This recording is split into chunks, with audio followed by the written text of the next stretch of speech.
권영철 선임 기자 어서 오세요. 안녕하십니까. 오늘 Y뉴스에서도 인사청문회와 관련된 얘기예요.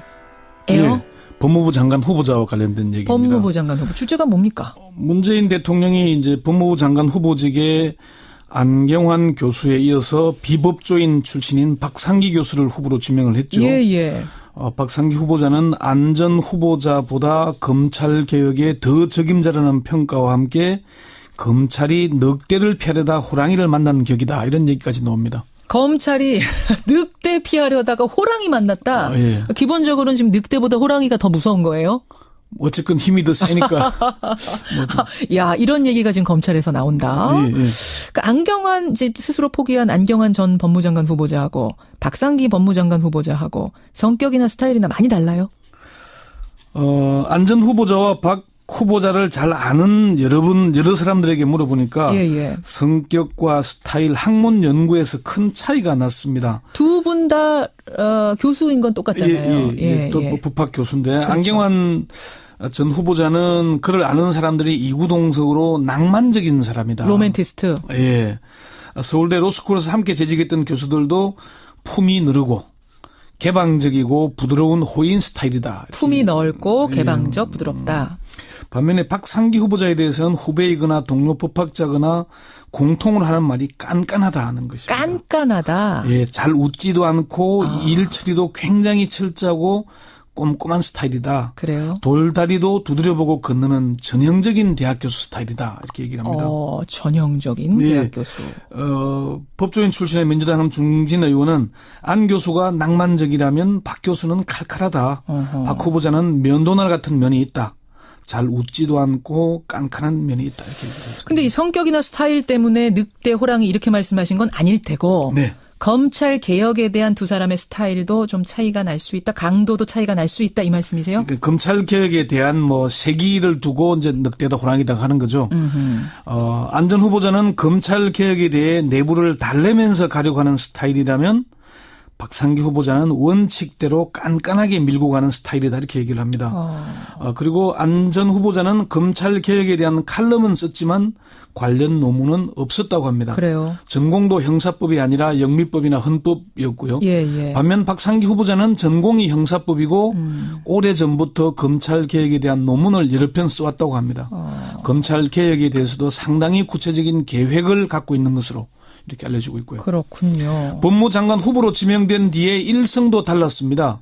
안경환 후보자는 법무장관을 맡게 되면은 법무부의 탈검사화 등 대통령의 공약을 실천하는 데 앞장서겠다. 이렇게 얘기를 했는데. 이것도 이제 개혁 의지 밝힌 거잖아요. 그런데 박상기 후보자는 문재인 정부의 개혁 과제인 법무검찰 개혁을 반드시 실현해 국민의 신뢰를 회복하는 데 최선을 다하겠다. 이렇게 얘기를 했습니다. 그러면서 구체적인 계획까지 밝히게 됐고요. 구체적인 계획. 그럼 공수처 신설. 그러니까 심지어 이제 박상기 후보자를 두고 철저하고 청탁이나 정리에 흔들리지 않는 엄격한 스타일이다. 그래서 한 고검장급 인사는 검찰로서는 안 교수에 비해서 상대하기 까다로운 시어머니를 만난 격이다. 이렇게 얘기했습니다. 까다로운 시어머니를 만났다. 자, 일단 두 사람의 공통점이 이제 비법조인 출신 교수라는 거죠. 법학자. 근데 문 대통령은 왜 이렇게 비법조인 출신을 고집하는 겁니까? 문재인 대통령은 안경환 전 후보자의 낙마에도 불구하고 다시 비법조인 출신을 지명했는데 이는 비법조인 출신을 통해서 법무부와 검찰을 개혁하겠다는 문재인 대통령의 분명한 의지를 드러낸 것이다. 이렇게 평가를 합니다. 자, 그 이유 첫 번째 이유는 법조계의 공고한 카르텔을 비법조인 출신으로 돌파하겠다는 의지가 아닌가. 법조계의 공고한 카르텔, 그들만의 운동장, 그들만의 리그를 비법조인이 오지 않으면 깨기가 어렵다. 그 안에선. 문 대통령도 법조인 출신 아닙니까? 그렇죠. 그렇지만 판사와 검사, 변호사로 구성된 법조계의 카르텔은 일반인들이 상상하기 힘들 정도로 공고합니다. 그래요. 지금은 로스쿨 출범으로 인해서 출신들이 좀 다양해지고 있지만은 지금 그동안 사법연수원 세대까지는 주로 법대 출신의 고시공부에 사법고시 패스에 사법연수원까지 함께한 동료의식으로 똘똘 뭉쳐져 있습니다. 몇 년을 함께 공동체에서 생활한 건가? 그리고 특권의식이 있습니다. 나는 사법고시를 패스한 무슨 선민의식 같은 게 있거든요.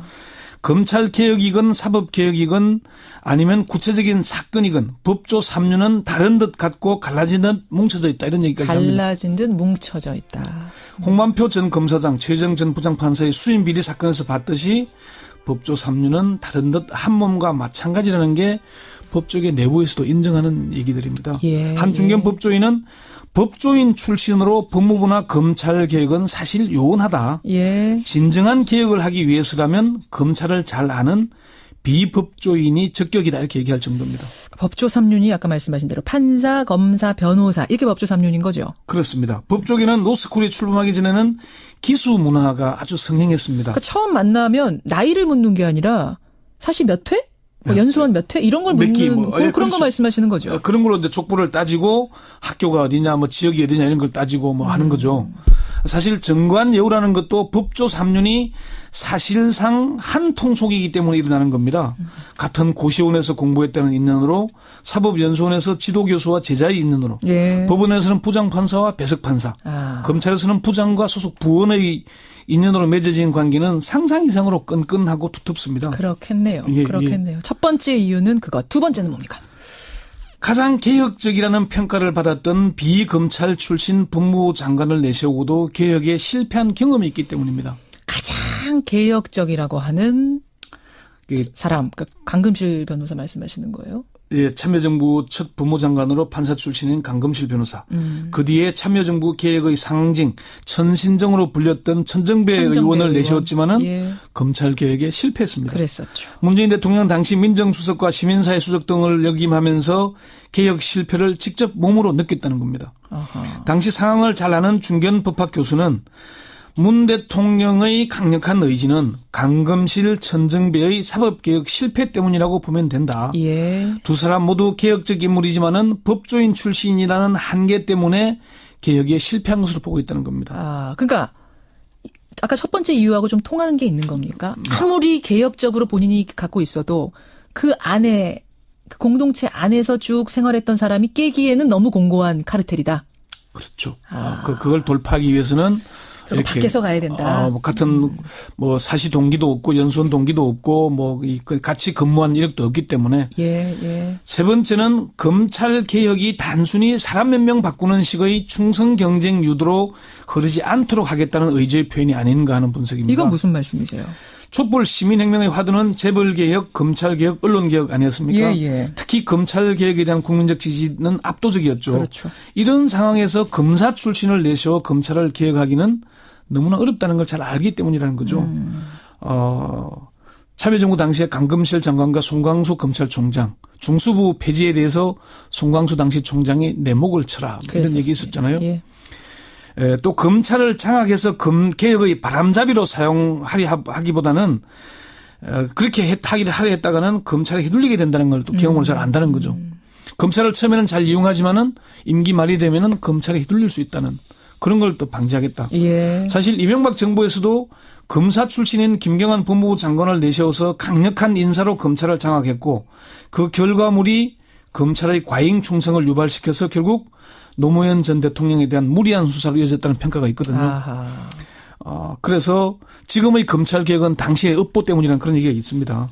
그런 점들. 그래서 깐깐하고 원칙적인 형사법 전문가를 내세워서 검찰을 근본적으로 바꾸자는 의지가 있다. 예. 왜 비법조인 출신 법무부 장관을 고집하나? 마지막 이유 또 있습니까? 뭐 짧게 조국 민정수석과 박상기 후보자의 개혁 방향이 일치하기 때문이다. 안 전 후보자와 조국 수석도 같은 뭐 대학에서 근무하기도 하고 잘 통했지만은 예. 특히 개혁 방침에 대해서는 두 사람의 의견이 방향이 같다는 겁니다. 그렇군요. 네. 예. 그러면 법무부 장관이 비법조인 되면은 검찰총장은 검찰 출신이 되는 건가요? 아니면 그것도 모르는 건가요? 그럴 가능성이 높은 것으로 검찰 출신이 될 거다. 지금 유력한 검찰총장 후보군은 고검장 출신인 소병철 농협대 석좌교수, 김경수 전 대구 고검장, 문무일 부산 고검장 등 3명이 꼽힙니다. 예. 이제 박상기 후보자가 지역이 전남 모안 출신이니까 호남 출신인 소병철 문무일보다는 김경수 전 고검장이 가능성이 높지 않냐는 얘기가 있는데 문제는 박상기, 김경수 둘 다 또 연세대 출신이라는 또 그런 점도 있고요. 어쨌건 뭐 이게 개혁을 하자면은 뭐 지역이나 뭐 대학에 무슨 문제가 있냐는 얘기들이 많이 있습니다. 그래요. 예. 늑대를 피하려다가 호랑이를 만난 검찰. 안경환 전 후보자 피하려다가 박상기 후보자를 만난 검찰. 아유, 늑대 호랑이 비유가 이게 확 와닿네요.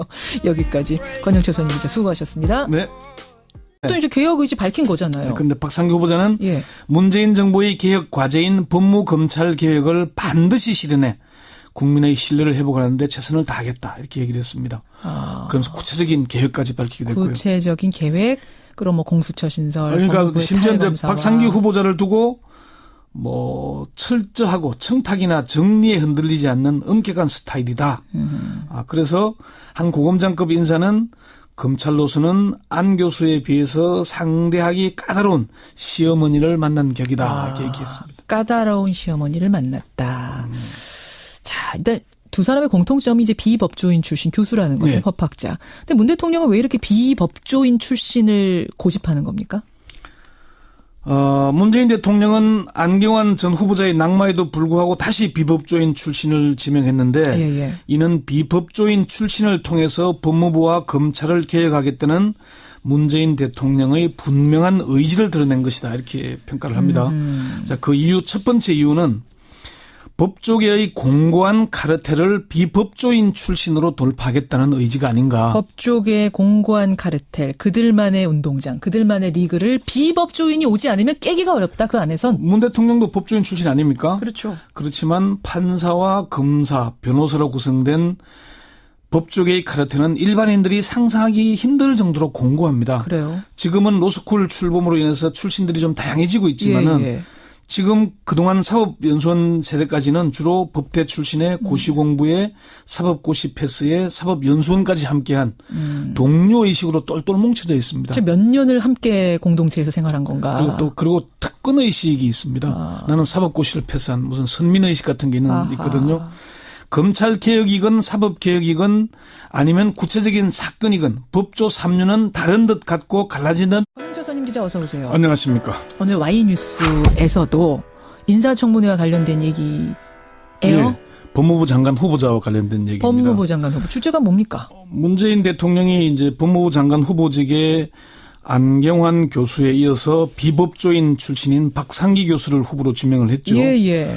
박상기 후보자는 안 전 후보자보다 검찰 개혁에 더 적임자라는 평가와 함께 검찰이 늑대를 피하려다 호랑이를 만난 격이다 이런 얘기까지 나옵니다. 검찰이 늑대 피하려다가 호랑이 만났다. 예. 기본적으로는 지금 늑대보다 호랑이가 더 무서운 거예요? 어쨌건 힘이 더 세니까. 야, 이런 얘기가 지금 검찰에서 나온다. 예. 그러니까 안경환 이제 스스로 포기한 안경환 전 법무장관 후보자하고 박상기 법무장관 후보자하고 성격이나 스타일이나 많이 달라요? 안 전 후보자와 박 후보자를 잘 아는 여러 사람들에게 물어보니까 성격과 스타일, 학문 연구에서 큰 차이가 났습니다. 두 분 다 교수인 건 똑같잖아요. 또 법학 교수인데 그렇죠. 안경환 전 후보자는 그를 아는 사람들이 이구동성으로 낭만적인 사람이다. 로맨티스트. 예. 서울대 로스쿨에서 함께 재직했던 교수들도 품이 느르고 개방적이고 부드러운 호인 스타일이다. 품이 넓고 개방적, 부드럽다. 반면에 박상기 후보자에 대해서는 후배이거나 동료 법학자거나 공통으로 하는 말이 깐깐하다 하는 것입니다. 깐깐하다. 예, 잘 웃지도 않고 일 처리도 굉장히 철저하고 꼼꼼한 스타일이다. 그래요? 돌다리도 두드려보고 건너는 전형적인 대학 교수 스타일이다. 이렇게 얘기를 합니다. 전형적인 대학 교수. 법조인 출신의 민주당 중진 의원은 안 교수가 낭만적이라면 박 교수는 칼칼하다. 박 후보자는 면도날 같은 면이 있다.